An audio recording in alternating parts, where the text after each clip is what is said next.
BTC నేను video చేస్తున్న టయానికి $59,900 ట్రేడ్ అవుతుంది. దాదాపుగా 150,000 మంది ట్రేడర్స్ అయితే లిక్విడేట్ అయిపోయారు లాస్ట్ 24 అవర్స్ లో. $1 బిలియన్ అయితే లిక్విడేట్ అయిపోయాయి లాస్ట్ 24 అవర్స్ లో.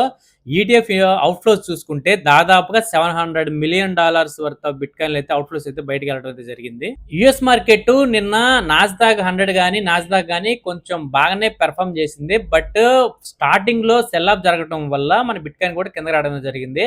బట్ ఈ రోజు శుక్రవారం రోజు ఏషియా మార్కెట్ మొత్తం కూడా రెడ్ లో ఉంది. మొత్తం అన్ని మార్కెట్లు, జపాన్ అయితేనేమి, కొరియా అయితేనేమి, అదేవిధంగా చైనా మార్కెట్లు అన్ని కూడా రెడ్ లో ట్రేడ్ అవుతున్నాయి. బట్ ఈ రోజు ఫ్రైడే రోజు యుఎస్ మార్కెట్ ఎలా ఓపెన్ అయింది, ఎలా ట్రేడ్ అవుతుంది అన్న దాన్ని బట్టి మన బిట్ కాయిన్ అయితే ఆధారపడి ఉంది. సో బిట్ కాయిన్ అయితే కొంచెం స్ట్రాంగ్ గానే ఉంది. కానీ యుఎస్ మార్కెట్ పుల్ బ్యాక్ చేస్తుంది బిట్ కాయిన్ ని.